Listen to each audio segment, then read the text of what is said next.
Leslie Reeves, a 45-year-old woman, resided in Troy, Illinois, a modest town roughly 30 miles east of St. Louis. As a divorced mother of two, she had created an existence completely her own. She possessed a master's degree in engineering, talented enough for virtually any corporate profession. However, she selected a different direction. She established All You Studio and Party Place in Troy, a wellness studio and neighborhood center designed for women. She instructed yoga and, above all to her, self-defense. She believed women should know what their bodies were capable of whenever someone truly invested the time to educate them. She also shared videos to advertise her classes. Hi, I'm Leslie from All You Studio. Empower yourself against aggression and assault as we teach you easy-to-learn self-defense techniques. Power up! That statement was far more than a slogan. It reflected her convictions and what she devoted years to offering other women. Her friends repeatedly portrayed her exactly the same, forever cheerful and kind-hearted. Yet, you know, every person's story holds a side that almost nobody ever sees. Leslie's life contained one hidden chapter that remained difficult to recognize. For some time, she'd been involved in a relationship that left her terrified. By every indication, she was attempting to rebuild her future. Not long before, she had connected online with Chris Smith. He was 48 years old, likewise a divorced father raising one daughter. He earned his living with a pool contractor and had lived in Farmersville long enough for nearly everybody nearby to recognize him. Chris performed as the lead vocalist in a music band. He also owned a small Beagle Terrier mix called Tiki. Leslie and Chris had become acquainted online. They had not yet met face to face. The evening of the 24th was meant to be their first date, their first occasion together inside the same room. They met at the Uptown Saloon, where a friend's band was performing that evening. Leslie reached there around 7:30. They chatted, enjoyed several drinks, then returned to Chris's home. The evening remained relatively early. By this stage, everything appeared to be unfolding perfectly between them. The following day was Thanksgiving Day, the 25th of November 2021. Leslie had been absent since the earlier evening. She wasn't answering her telephone. She wasn't replying to messages.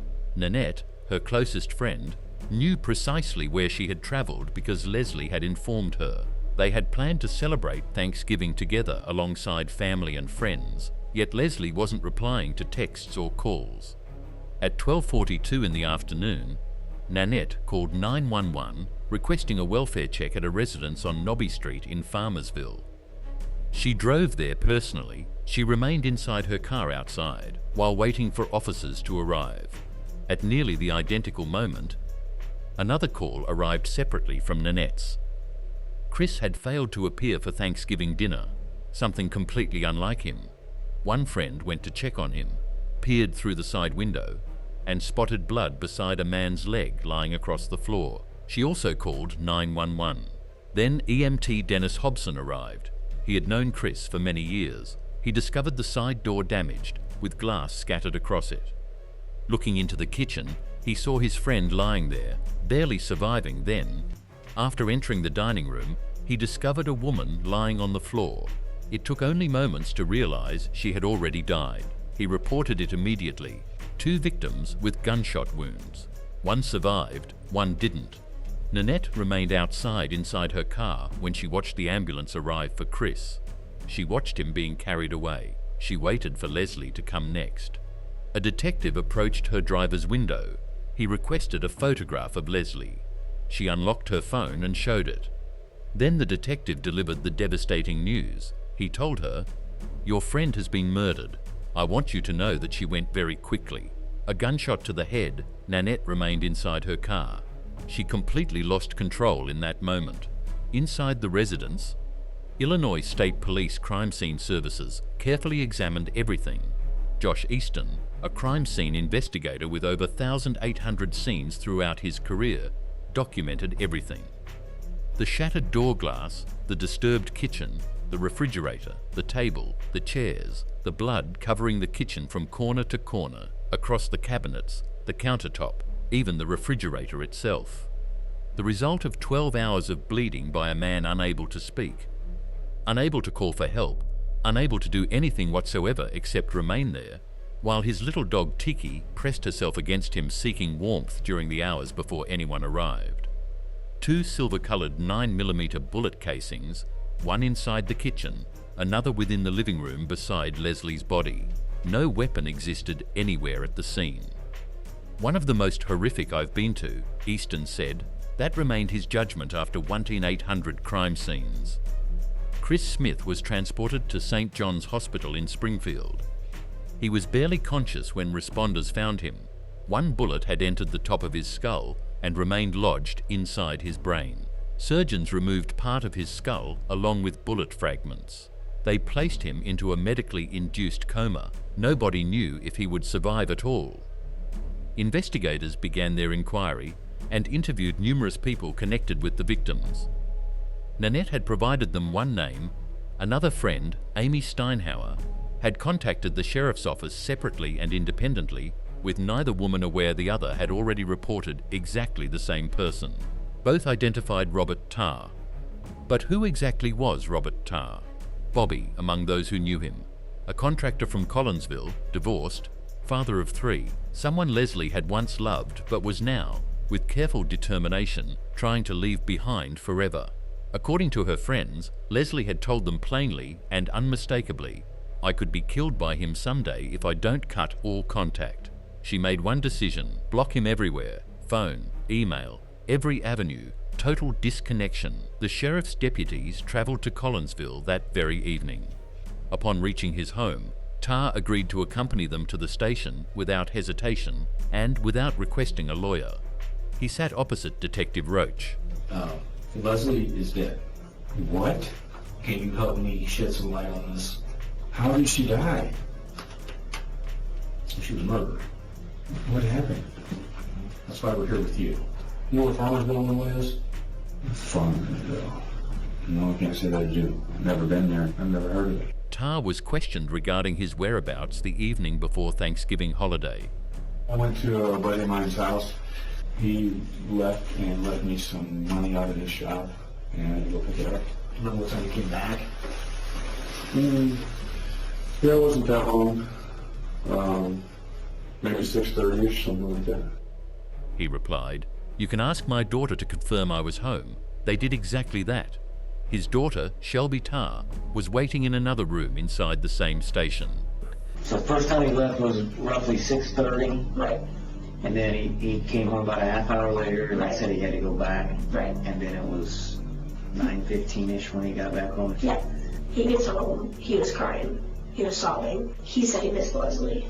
He started laundry. He was pacing, walking around, and he was like, "I can't sleep." The detectives returned to Tarr with his daughter's statement. He changed his version of events. Then they placed a receipt before him. Automatic license plate reader cameras had recorded his Jetta near a petrol station in Troy shortly after midnight. He had purchased fuel and remained out long after 8, well beyond midnight, travelling the route between his residence and Farmersville. So I got fuel. What does that prove? Discussion about Robert Tarr's behaviour on the night of the 24th usually centres on the falsehoods he gave investigators. The very claims his daughter disproved and revealed from a neighbouring room inside the police station. Those falsehoods were significant, but examine everything more carefully. What truly becomes noticeable, what many people rarely mention, is the chain of choices that came before those falsehoods. He carried out several intentional actions. He visited her workplace. He tailed her. After failing to determine where she was going, he returned home, thought about it, then departed once more. He searched for her date's name, Chris Smith, on Facebook. He researched ways to prevent his phone being tracked, purchased petrol after midnight. Every action mattered, none simply brief bursts of lost control. This was preparation. One decision following another, all leading toward the identical destination. When he travelled to Farmersville, that wasn't the beginning, it marked the conclusion. The last move in a sequence of decisions, beginning the instant he understood she was heading somewhere he never accepted. The VPN search reveals everything. Before leaving the house, he already understood he intended doing something grave, something requiring accountability later. He simply hadn't decided how to avoid responsibility. Yet nothing prevented him. Investigators eventually reconstructed the timeline, step by step. Robert Tarr departed his Collinsville residence around 6 on the evening of the 24th. That's roughly 50 miles south of Farmersville. His 17-year-old daughter, Shelby, remained at the house and recalled the timing. She also noticed when he returned, under half an hour later, unusual enough for her to remember. At approximately 9:15 that evening, he departed once again, and this occasion he remained away for over 2 hours. Meanwhile, he spent time using his phone. The records prove it. He searched Chris Smith's name, located his profile, browsed through it, attempting to discover what kind of man Leslie could be seeing, confirming what he'd previously suspected.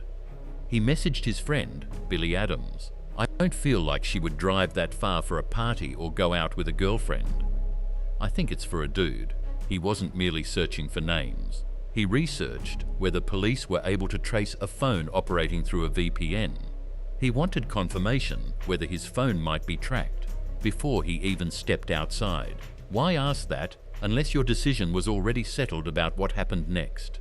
Around midnight, a license plate reader recorded his white Volkswagen near a Troy petrol station, an hour south of Farmersville. He stopped, refueled, paid, and continued north. Cell tower signals placed him traveling toward Montgomery County. He was heading directly to Leslie. What occurred inside that house comes from what investigators discovered: unemotional facts, tangible evidence, with no surviving witnesses remaining to speak. Yet the scene revealed enough. Investigators believe Leslie and Chris recognized what was approaching and attempted to stop it. Chris was holding the door shut with his own body when he was shot directly through it. He collapsed. Leslie fled toward the living room. She never got any farther. One gunshot struck her head. She was 45. Still wearing her work clothes, the pizza continued burning inside the oven. Nearly 12 hours passed before anyone discovered them. That's among the most difficult parts of this story to accept. She devoted her life to teaching other women how to defend themselves. Yet when the moment mattered most, she never had the opportunity. Tarr was arrested the following day, the 26th of November, 2021. His own daughter disproved his alibi from the adjoining room. His own phone placed him traveling toward Farmersville after midnight, while his reply was that he could not remember. How can you not remember where you were on Thanksgiving night? 1 week after the shooting, Chris Smith remained in a medically induced coma. Robert Tarr telephoned his friend Billy Adams from jail. Tarr unknowingly placed the call from a recorded telephone line. "What's your day look like today? Because I need 10 minutes of your time." He instructed Adams to visit his house and locate several deck brackets. "I got some special aluminum brackets and that I need you to get because they're for another job that I didn't tell Dad about yet. So don't say nothing to him." They're aluminum? Yeah, get them and get. Instead, Adams contacted the sheriff's office. Deputies combed through the property on their hands and knees. They located the deck brackets exactly where Tarr claimed they would be, but no firearm. They examined the entire property and uncovered nothing. Several days later, Tarr's own brother contacted the sheriff's office and requested they return to the residence. The family turned over a Ziploc bag they said had been discovered in the same yard deputies had already finished searching. Inside that bag were a Springfield Hellcat 9mm and silver-colored ammunition. Illinois State Police later confirmed it. This was the firearm used to kill Leslie Reeves and lodge a bullet inside Chris Smith's brain. The ammunition matched the 2 casings recovered from Nobby Street. On the Ziploc bag was Robert Tarr's fingerprint. On the firearm itself, there were no fingerprints, no DNA linked to Tarr. However, on the guide rod, a small internal part located within the barrel, investigators found Leslie Reeves's DNA. Howard Bolton, Leslie's firearms instructor, explained the significance. The guide rod sits within the mechanism. Leslie's biological material could have reached it only one way. The firearm was discharged at her from extremely close range, and the force of the shot propelled material from the wound back into the weapon itself. Tarr's explanation was that the Hellcat belonged to Leslie and that she had purchased it from him. Howard Bolton had stood beside her at the shooting range many times and had never once seen her fire a Springfield Hellcat.